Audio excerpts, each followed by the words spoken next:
안녕하세요, 크립토 노마드입니다. 요즘 리플 소송을 보고 있으면 참 재밌다는 생각이 듭니다.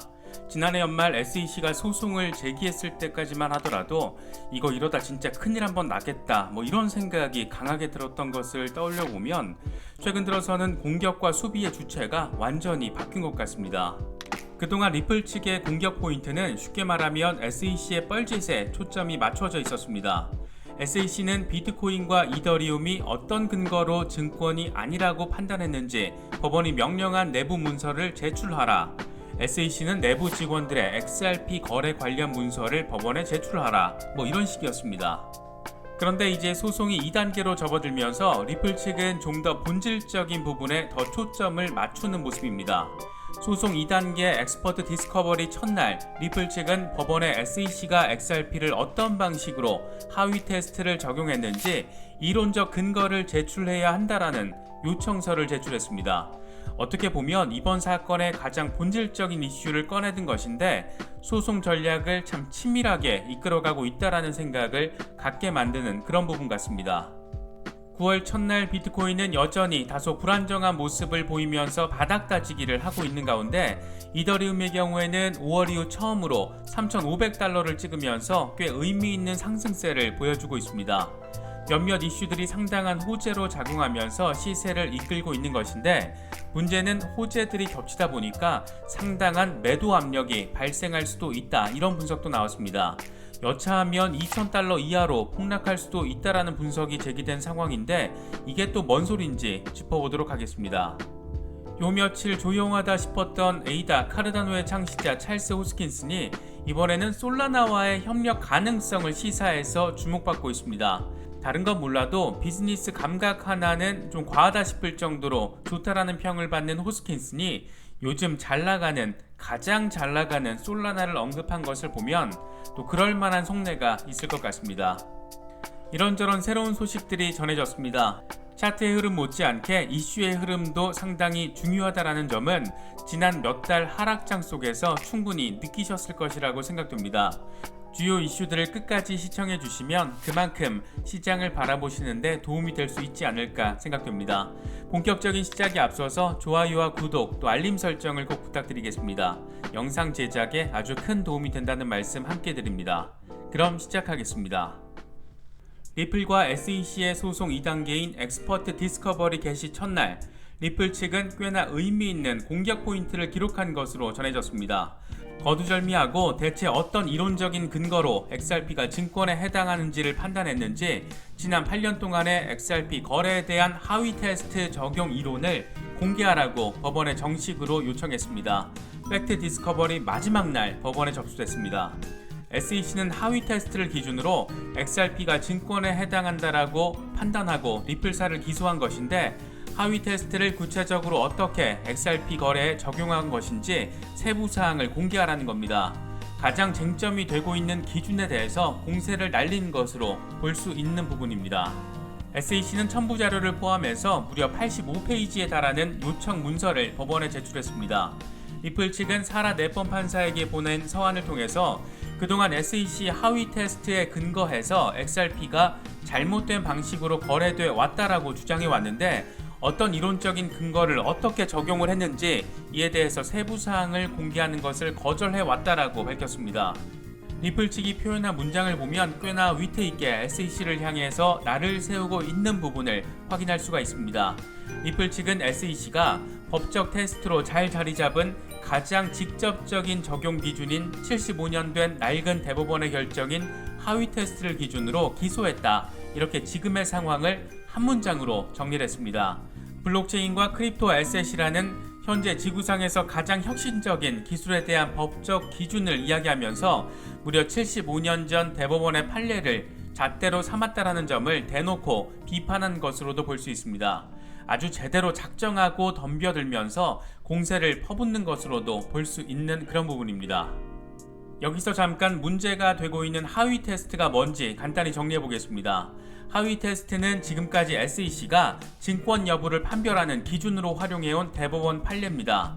주인공은 1946년 플로리다 오렌지 농장 기업 하위 컴퍼니의 소유주인 윌리엄 존 하위입니다. 그는 플로리다의 정치인이면서 부동산 개발자였고 동시에 대규모 오렌지 농장의 소유주였습니다. 하위는 자신이 소유하고 있었던 오렌지 농장 단지의 절반을 자신이 소유하고 나머지 절반은 분할해서 일반에 분양했습니다. 분양받은 대부분의 사람들은 농사와는 관련이 없이 투자 목적으로 참여한 개인들이었고 하위 측은 더 높은 땅값을 받기 위해서 농장 재배 농작물 작황에 따라서 수익금을 더 주겠다라는 계약을 맺었습니다. 이런 계약에 대해서 SEC는 투자 수익에 따른 수익을 보장한 만큼 증권 투자 계약으로 봐야 한다라면서 사전에 증권으로 등록하지 않은 하위 측을 고발 조치했습니다. 결국 대법원은 하위가 소유한 농장의 수확물 역시 분양된 농장의 수익과 연계된 것으로 볼 수 있다 이렇게 밝히면서 이를 투자계약 또는 증권이라고 볼 수 있다라고 판시했습니다. 당시 미국 연방법원은 하위 테스트의 기준으로 4가지를 제시했는데 먼저 돈에 대한 투자가 있고 공동의 사업에 투자한 것이고 또 투자 이익에 기대가 있었으며 타인의 노력으로 인한 이익이 있었을 경우 이 4가지를 모두 만족하면 증권법 규제 대상이 된다는 겁니다. 사실 이 4가지 기준을 작정하고 적용하면 비트코인과 이더리움뿐만 아니라 대부분의 코인들이 SEC의 기소 대상이 될 수 있다 이런 해석들도 나오고 있습니다. 그러니까 리플 측은 대체 니들 SEC가 말하는 하위 테스트의 기준이 XRP에 대해서 어떻게 이론 적용이 된 것인지 구체적으로 밝히라고 정식으로 법원에 요청한 것으로 볼 수 있습니다. 이를 통해서 이번 소송이 리플에만 국한된 것이 아니라 혁신산업 전반과 관련된 점을 강조한 효과도 노린 것으로도 볼 수 있습니다. 이게 또 의미가 큰 게 소송의 기본적인 기준을 건드렸다는 측면에서 바라볼 수도 있지만 사실 이리 보나 저리 보나 SEC를 상당히 난처하게 만드는 공격의 관점에서 바라볼 수 있을 것 같습니다. SEC가 XRP에 대해서 어떻게 하위 테스트를 이론적으로 적용했는지를 만약 밝힌다면 리플 측은 해당 기준이 왜 비트코인과 이더리움에는 적용되지 않는지를 다시 따져 물을 수가 있습니다.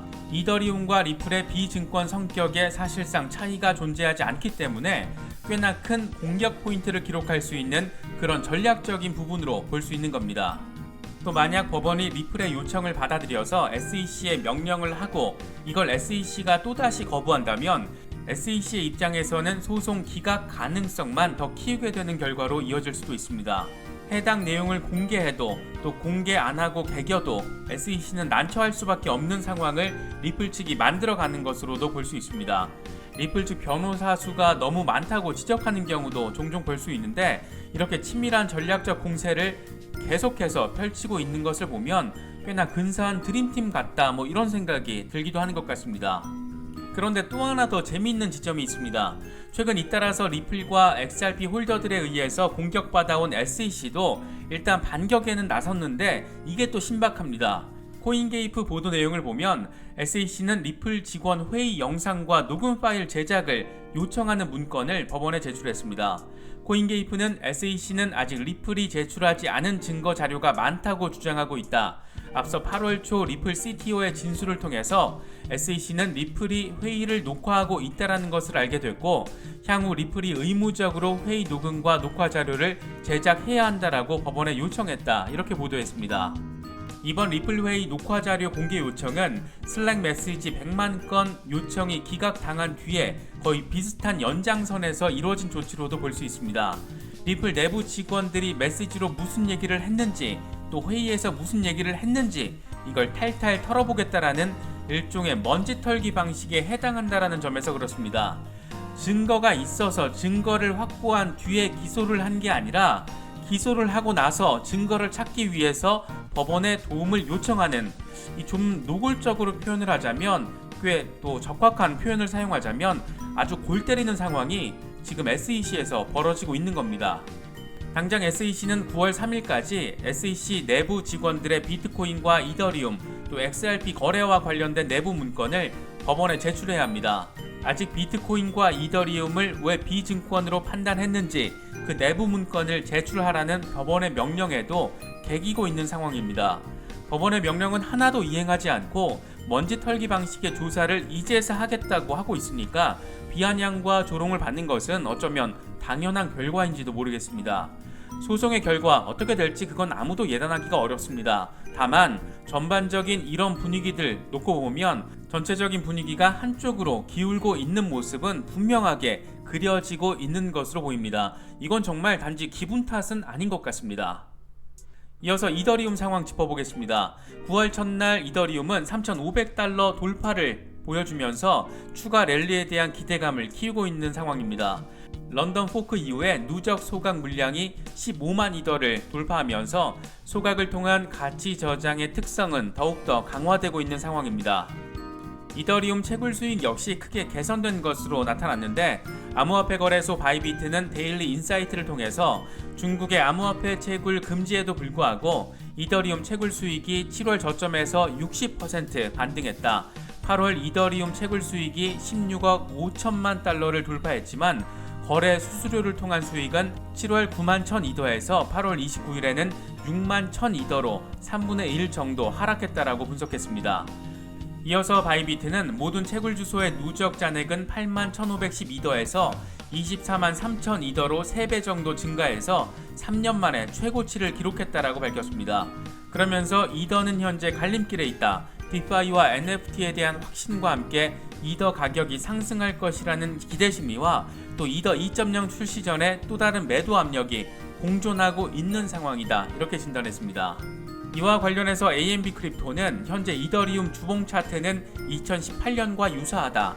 강력한 데드캣 바운스 프랙탈을 따르고 있다라면서 이더는 2018년 가격이 하락하기 전 현재와 유사하게 3주 연속 가파르게 상승했고 거래량도 감소했다. 프랙탈을 따라 하락하게 되면 2,000달러 이하까지 하락할 가능성이 있다라고 분석했습니다. 데드캣 바운스는 말 그대로 죽은 고양이가 툭 튀어오른다는 의미로 주가가 큰 폭으로 떨어지다가 잠깐 반등하는 상황을 의미합니다. 이더가 2,000달러 이하로 떨어지는 그런 일은 제발 발생하지 않았으면 좋겠습니다. 블룸버그의 경우에는 이더가 기관 투자자들의 관심에 힘입어서 비트코인의 점유율에 도전하고 있다라고 긍정적인 분석을 내놨습니다. 블룸버그는 1개월 선물 계약 기준 이더리움은 현물 가격 대비 8.27% 프리미엄이 붙은 반면 비트코인에는 6.58% 프리미엄이 붙었다. 또 이더리움에 대한 기관 투자자들의 관심이 높아지면서 비트코인 대비 이더리움의 선물 미결제 약정 가치 비율이 지난 4월에는 0.1에서 최근 0.3까지 상승한 것으로 나타났다라고 분석했습니다. 이제 알론조 하드포크를 코앞에 두고 있는 에이다 카르다노의 창시자 찰스 호스킨슨이 이번에는 솔라나와의 협력 가능성을 제시해서 주목받고 있습니다. 암호화폐 전문 매체 크립토 슬레이트의 보도 내용을 보면 호스킨슨은 솔라나 프로젝트에 대해서 거의 알지 못한다. 하지만 진심으로 궁금하다. 이렇게 밝혔는데 그러면서 관련 사업 정보 보고서를 의뢰하고 솔라나 측에 연락을 취했다. 솔라나와의 잠재적 협력 분야는 경제, 엔지니어링, 과학이다. 다만 협력 사항은 내가 결정할 일이 아니다. 커뮤니티 선택에 달려있다. 이렇게 덧붙였습니다. 잘 알지도 못한다면서 이렇게 연락을 취했다라는 걸 보면 요즘 가장 잘 나간다는 평을 받는 솔라나를 어떻게든 또 엮어보려는 호스킨슨의 전략이 깔려있는 것이 아니겠느냐 이런 해석도 나오고 있습니다. 비트코인은 아직 47,000달러 지지 테스트를 하고 있는 모습을 보이고 있습니다. 다시 5만 달러 도전을 위해서 치고 올라갈지 아니면 조정세를 보이면서 다시 42,000달러 수준까지 후퇴할지 조금 더 지켜봐야 할 것으로 보입니다. 이번에 준비한 영상은 여기까지입니다. 영상이 도움이 되셨다면 좋아요와 구독 또 알림 설정을 꼭 부탁드리겠습니다. 영상 제작에 아주 큰 도움이 된다는 말씀 함께 드립니다. 언제나 성토하시기를 기원하겠습니다. 시청해주셔서 감사합니다. 지금까지 크립토 노마드였습니다.